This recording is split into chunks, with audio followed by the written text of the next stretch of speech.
Amy Chiu, thank you for joining me. Hey, hello. Nice to meet you. Amy, you have a fascinating journey from tech to skincare. Tell us about that transition and what inspired you to start Dear Brightly. Yeah, I mean, it's not even like we went from tech to skincare because we're still in tech and we're also in skincare. So it's kind of both at the same time. We're essentially in telehealth or like online dermatology, but with a focus on retinoids, prescription grade retinoids. And yeah, I mean, well, sorry, Bora, what's your initial, you were asking how we started Dear Brightly? Yeah, even before that, you were at Optimizely, Google. That's So right. you were in the tech world. And then, of course, there's the Y Combinator in 2018. And I'd love to Yeah. understand that transition, what you were thinking, what your mind frame was like. Yeah, I've pretty much always been in tech. I mean, my career really, the foundational pieces really started at Airbnb, and Optimizely was a really amazing experience as well. Um, Airbnb is where I learned a lot of my product management skills and just how to build product, work with designers, engineers. I remember working with the founders there as well pretty closely, and then moved on to Optimizely. I was a software engineer there, Optimizely an A/B testing company. So worked there as a software engineer, and I really loved my job. Really, really loved it. I was very engaged. So it's not like I hated it. I loved it, but I had other passions, and I that was during a time in which I was experiencing really crazy skin issues. I had pretty great skin my entire life. Always wear sunscreen, took care of myself, had clear skin. And then all of a sudden in my mid 20s, I had all of this pigmentation and acne. And I was like, where is this coming from? This does not feel good. And I do not feel like myself. And I remember sitting in a meeting, an engineering meeting, and someone had made a comment about my skin. And I was just so distraught. I was like, wait, what? Like, what did you say? And I sunk in my chair and I was just like, wow, this does not feel good. So I went to my first, sorry, Bora, were you going to say something? I feel like you have No, something my to jaw say. dropped that someone would dare to say something like that in an engineering It's meeting. okay. I don't think anyone ever means ill will. It just slipped out, I'm sure. It's fine because now I'm on this path because of this person. No, I'm just kidding. No, so I went to a dermatologist for the very first time. I had never had any serious skin conditions, never thought to go to a dermatologist, booked one months out because I was a new patient. That's how long you have to wait. And I didn't have a great experience. I didn't know how to. She prescribed me tretinoin. I had never used it before. I used it incorrectly, used it in the morning versus at night. I had a terrible reaction, redness, irritation, major skin peeling, and I stopped it immediately. And then months later, I went to a new dermatologist who prescribed me the same thing. But the difference was she wrote out very clear instructions on how to use it. And my skin changed from night and day, and it was amazing. My skin cleared up. I had glowing, naturally glowing skin. I was like, what is this? This is amazing. And, I was like, why isn't this more accessible to other people? Because I didn't know what it was before. And I think it's becoming more popular now, but I had no idea what it was. And I've always been, kind of, in the know with skincare. I'm not a skincare junkie by any means, but me and my co-founder, we were like, okay, we were just like building this for fun, making it easier to get tretinoin or prescribed retinoid. So we kind of just built it on the side, weekends, worked late nights, and it was really fun. And we learned a lot. And we had some early paying customers, not even a lot, like only a handful. And What were they yeah, paying for? that's what. What exactly were they paying for at the They time? were just we were just working on a manual spreadsheets and at the time, and then also building the site in parallel. But they were just paying for to be consulted by a doctor to be prescribed a tretinoin formula. So that's we just wanted to see if there was like a need for that in itself, and there was. And we, it was so fun in the early days because we didn't really know what we were doing, and that's kind of the beauty of building something, right? Like everything is from scratch. It's overwhelming, and it's so overwhelming, but looking back to where we are now versus then, it was really fun then, being scrappy like that. But So with YC, in the beginning, just trying to understand. So you didn't set out to build a product company at the time. Your experience was based on I'm being prescribed the same product, seeing different results. So there's something broken in the system. Like, how can I fix that for the people? Hence the telehealth it was understanding. Is more that? it was more of like this is so inconvenient to get, and this is so inconvenient in the sense where it's like not accessible at all in terms of like you have to take off work to go for a dermatologist visit. As a new patient, I had to wait months to even get that first appointment. And not only that, I was sitting in a waiting room, taking time off of work, and I was being seen by my derm while they were seeing 2 to 3 other patients at the same time in that 30-minute block. And not only that, I didn't really get my first visit, I didn't really get the instructions, proper instructions. I mean, I did. This is partly on me. I'll take that where I didn't really read the label, but some of those topical like it's so medicinal that in the fine print is like it's just so the instructions are so tiny. I just kind of threw it out and thought, okay, this is a topical cream. I know how to use it. You just put it on. Like what? How hard can it be? But no, you have to put it on at night. Because sun exposure can make you more sensitive to the sun. And, I only needed like a dime sized amount. I thought I just like globbed it on thinking that the more the better, which is like totally not true. But Is that yeah, how in people terms, get the retinol burn? Is that how people get it because they overuse it?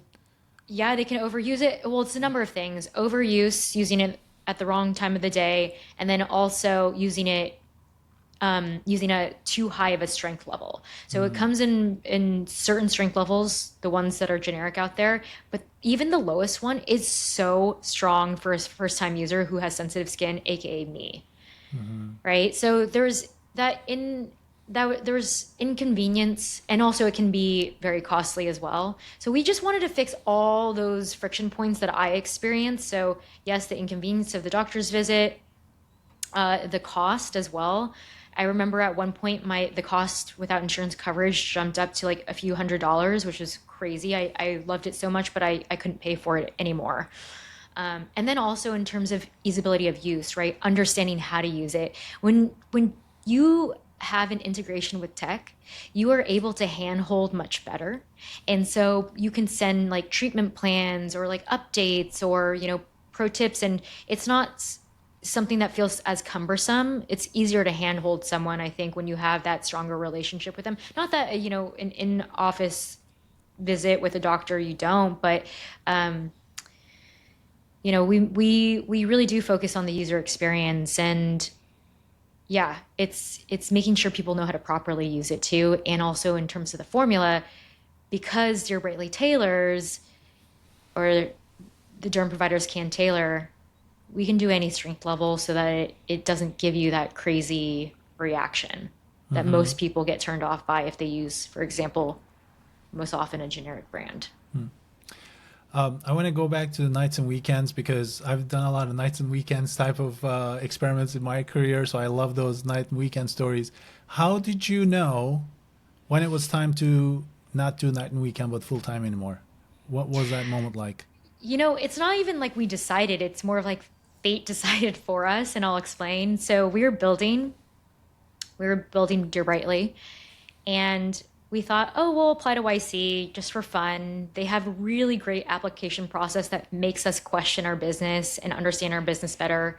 And so we're like, well, let's just do the application process. We'll learn much more about our business model and our economics and things like that. It'll just be a good learning experience. So we filled it out, the application, learned a lot. And then we got an interview, and we're like, okay, fun. We got an interview. We'll just do it. We know we're probably not going to get in this round. We know how hard it is to get in, and we don't really have we don't have like a website or anything right now. We're still building. And it was, we were only like, we hadn't been building for too long. It was very, very fresh and new.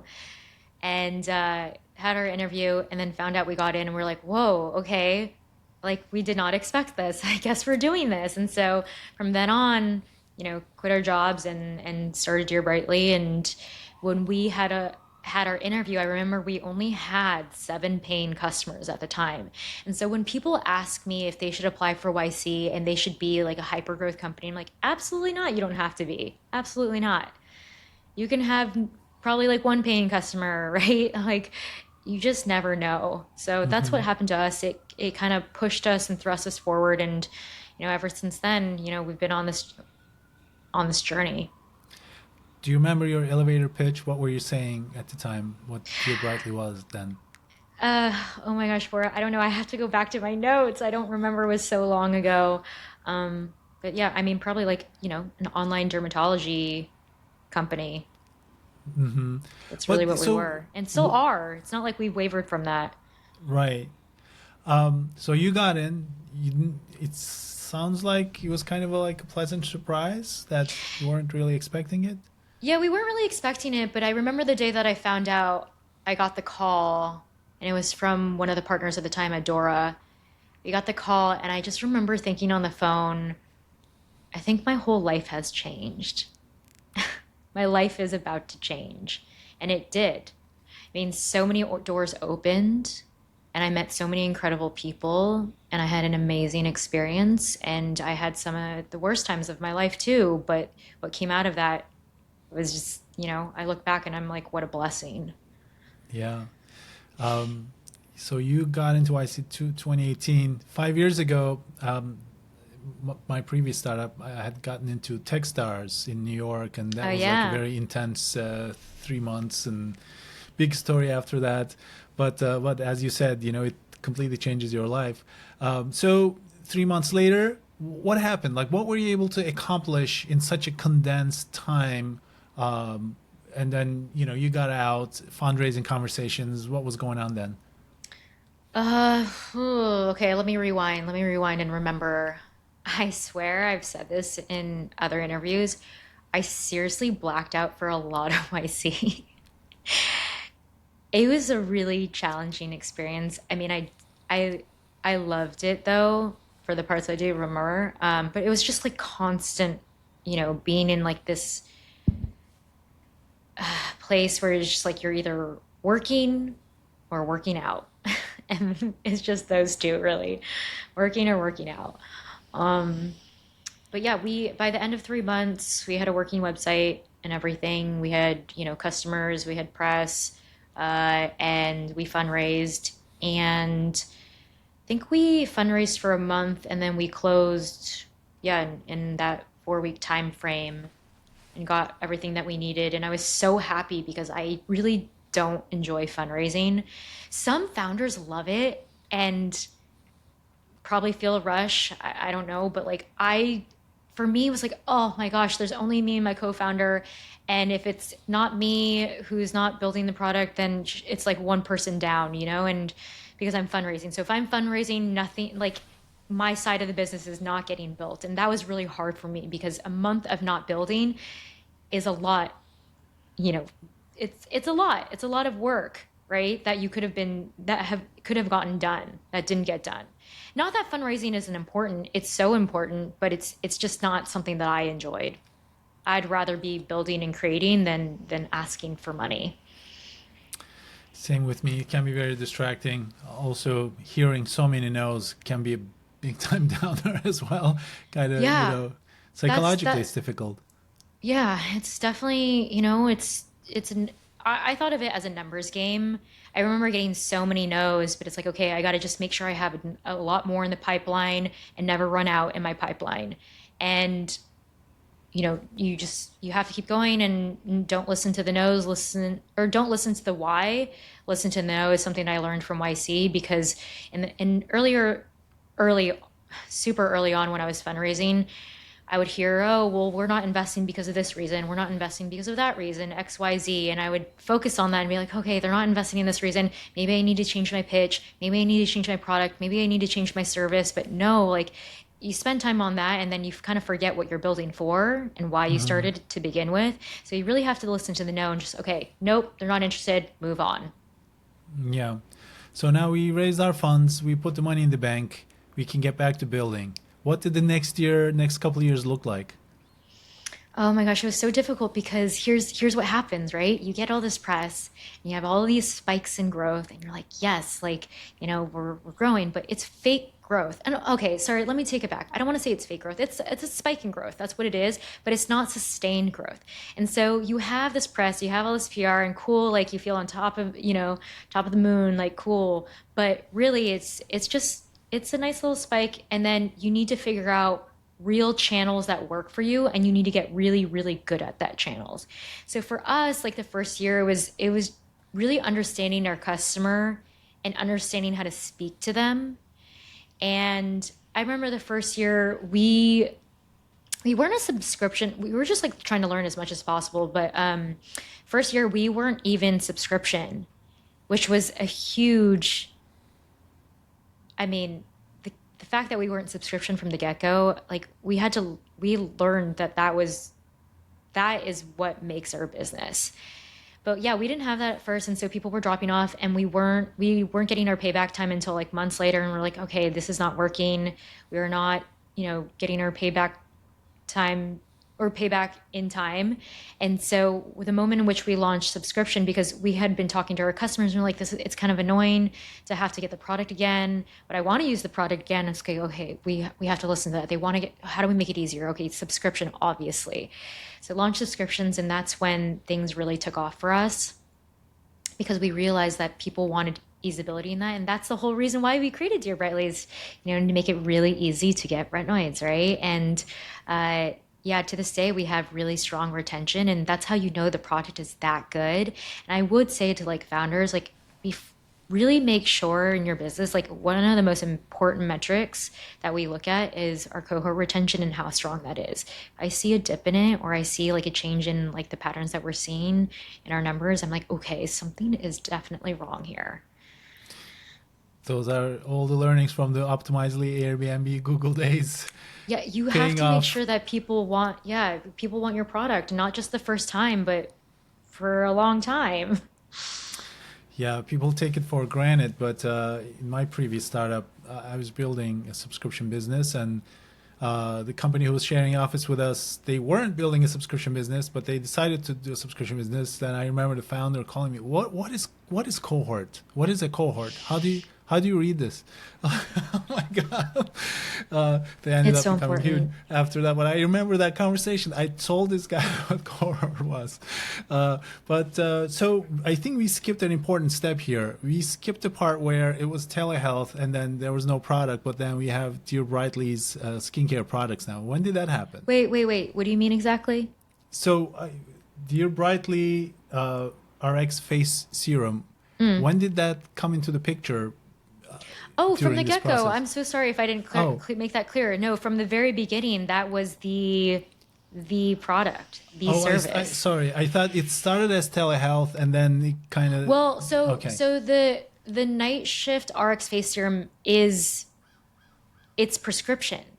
And so when you come to Dear Brightly, you fill out answer or questions. You fill out questions about your skin, your medical history. You upload photos of your skin, and then you're basically done. You submit it, and then a dermatologist provider evaluates your skin and tailors this formula for you and writes a prescription. So that is it's a whole telehealth experience to get the tailored tretinoin formula. Right. But I was thinking the prescription was for somebody else's products. Uh, No, no, no. So this is tailor made for someone in a pharmacy. oh, Yeah, so yeah, Dear. yeah. So it's all end to end. Okay, I didn't know that. I'm so sorry. I no, I didn't know Hello, this should have this said that. existed in the world, that somebody was concocting Yeah, yeah. skincare. So this is what we call combination therapy. And the reason why this is so important, like I was saying, is because tretinoin specifically, it's the strength level matters so much in your experience. So someone who's sensitive like me does better at a lower strength level. And the generic brand out there, the 0.025%, which is like the lower one, it was way too strong for me that it turned me off. And so if we could do if derms can tailor it and do lower than that and get it freshly made, then it'll make the experience for someone much better. And not Mm-hmm. only that, with tailoring, you can add other ingredients in there. Again, what we call combination therapy. It's not just tretinoin, but it's also niacinamide as well, which minimizes redness, irritation, sensitivity, as well as like vitamin E and also like a base that helps with like scarring.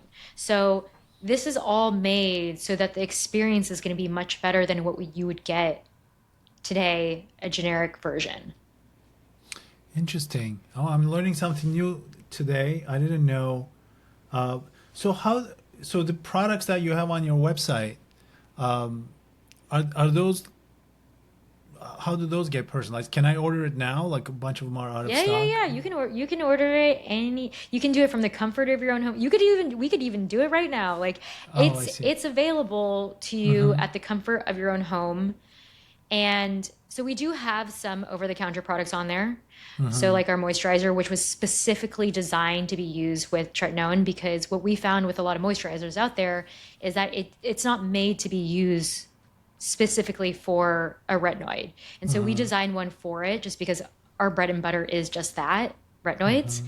So the moisturizer that we have, it was intended for it. It has a bunch of ceramides, hyaluronic acid, but it's very nourishing for the skin because with tretinoin it can be it can make your skin feel more sensitive. Mm-hmm.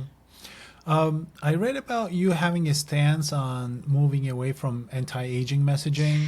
Oh yes, I can't stand that word. So let's talk about that, right? Let's talk about positioning. How do you think about positioning Dear Brightly to stand out among all of the other type of skincare Well, brands? number one, we don't if there is any copy that you see that talks about youthful skin or turning back time or looking 10 years younger, call me out on it because I need to talk to our marketing team. That is not supposed to be there. We have a whole list of words that we do not use, that we've Mm-hmm. banned. We don't use anti aging. Nowhere in our copy or our marketing messaging do we use language like that. Our competitors Mm-hmm. do, and Mm-hmm. maybe it works for them. And if it does work for them, great, but like I do not want to contribute to that type of language for our customers. We don't want to talk to them and make them feel like they're not enough, right? And Mm-hmm. I've said this in other interviews too. I don't want to be scared to say how old I am. I am 36 and I'm not going to say otherwise. I don't want to be 26. I don't want to be 16. Those were not the best years for me, and I know things are just going to get better and better for me at 46, 56 into my 60s. Like I am going to feel great at that age and I'm not going to be afraid to talk about it. So, anti-aging is a word that really irks me. I don't love it. It doesn't make people feel good. And I will say I probably didn't notice it probably subconsciously impacted me and I had no idea before I was in the space, but now I'm just very sensitive to it because obviously I Mm-hmm. dissect and I analyze other marketing campaigns of our competitors or just other skincare companies out there, and it's incredible how much fear mongering there is. It's not great. So we coined and trademarked the term aging is living because I really do believe that. Just like a 20-year-old is aging, so is a 5-year-old.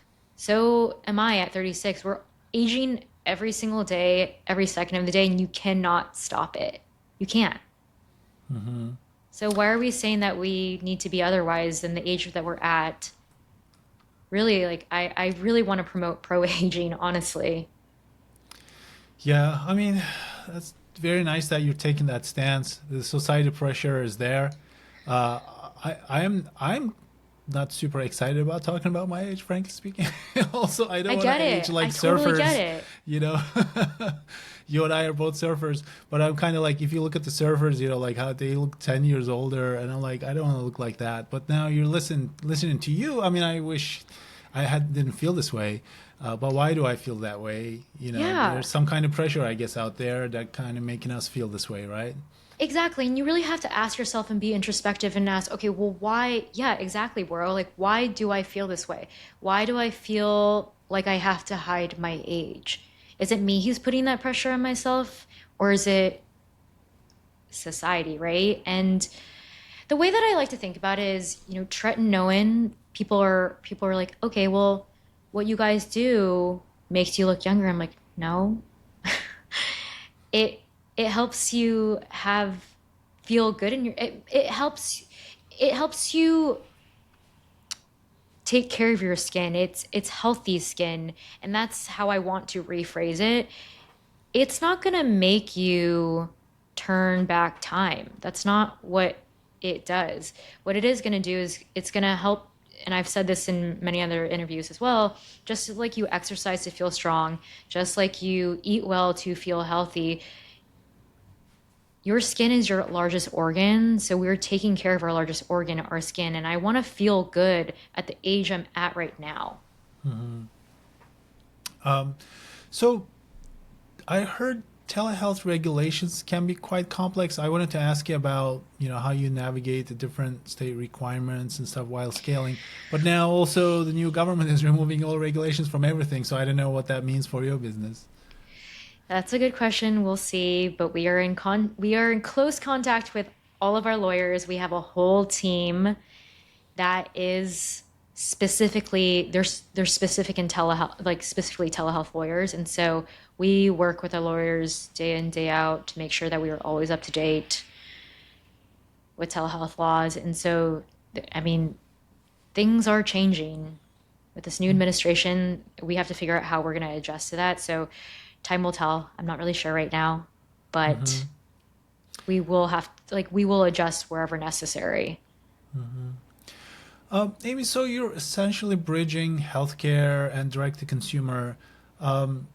Kind of wanted to hear about some of the unique challenges that you feel that is created. It puts you somewhere in the middle. I imagine educating the customers must be an important part of the journey here as well. Yeah, education is a really big one because we want to make sure that people are using it properly, right? Especially something that's like 20, it's tretinoin is 20 times more potent than retinol. So there's a lot of care that is put into it when you use it. So we try to make sure that we educate people on how to properly use it, clear instructions, right? Accessibility to a treatment plan where they can easily understand and read how to use it. A pamphlet that has some drawings in there that will help them like know how to apply it and things like that. So yeah, there's that. But yeah, in terms of navigating like the telehealth piece, we do talk to our lawyers. But it is kind of like this interesting intersection between telehealth and skincare because we kind of sit in the middle where we are telehealth, but then we are also beauty at the same time.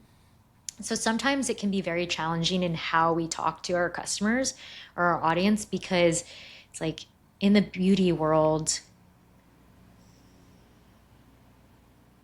it looks very different than telehealth, but how do I explain this? Yeah, I think that's the difficulty, right? You are in beauty. So it's almost like I was talking to another founder and his product was doing a lot of things, but he said that wasn't good because like which shelf do they put us on in the pharmacy or in the store? If you don't have a clear answer, there's a difficulty there. Yeah, because so with telehealth, you was people go to telehealth from my experience when they feel like they have a real skin concern, like severe acne, for example. Whereas like beauty, it's more of like it feels like more of an experience, right? It's more cosmetic. And so when you bridge the two, you have to figure out how to like talk to a customer and also like the way it looks too, right? Do you look more medicinal or do you look, more like a beauty brand? And how do you bridge the two? It So doesn't there's look like that medicinal to delicate me. It balance. looks like a beauty brand to me when I look at the packaging and everything. Yeah, yeah. I mean, very much so. But we're powered by telehealth. And so the fact that, we're able to look like a beauty brand, but powered by telehealth in the sense where people can get a prescription from us, other beauty brands can't do that, right? Right. So yeah, there's the two that come together there. Amy, how do you think about new product development? You have the face RX face serum. How do you decide what comes next? Oh my gosh, everything we learn it's from our customers. Our customers are amazing. Some of them have stuck with us for such like years, which is a true testament that we're doing something right. And we have user research studies all the time. We will get on calls, we will chat with them, we will understand what they want, what they don't like, understand their challenges.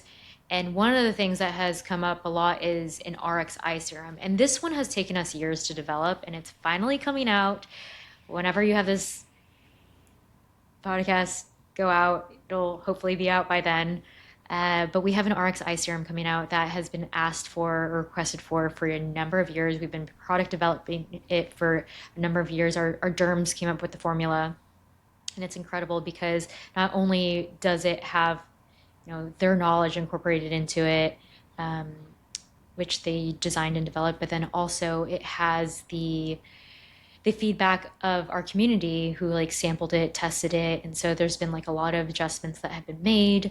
But it's not just tretinoin; it's a number of other things like green tea extract, right, and caffeine and vitamin C, and it's amazing. I use it right now, and we think about literally everything, not just how the actives, but if like to make sure, I mean, it really works. There is research behind it, but then also the experience in the sense of like when you put it on, does it feel good? And this is kind of like where the beauty part comes through, right? With the telehealth side or telemedicine, a lot of times it doesn't matter the experience of like putting it on or the packaging or anything like that. It just matters that it works, which first and foremost, for sure, like we have to get that down. But if it doesn't feel good to put on, people are not going to put it on. And so thinking about like when you're putting that eye serum on or that face serum on, it doesn't feel like Elmer's glue. It feels like a primer that goes on and it glides on, and it glides on very well versus just it's hard to like move around. So you have to think about everything like that. And then even down to the packaging, we have, for example, like refillable glass packaging because our audience, our consumers care about the environment. Again, I don't know what other competitors and their audiences are like because they're going to be different. But ours, we know, care about that. So we've thought about end to end the experience for them and trying to optimize every single part of it. Amy, you're now 7 years into your journey starting Y Combinator in 2018. Knowing what you know now, everything that you've learned, difficulties, opportunities that got you excited, and things that you wouldn't want to do again. If you were to start a new brand today in any category that you want, what would that be?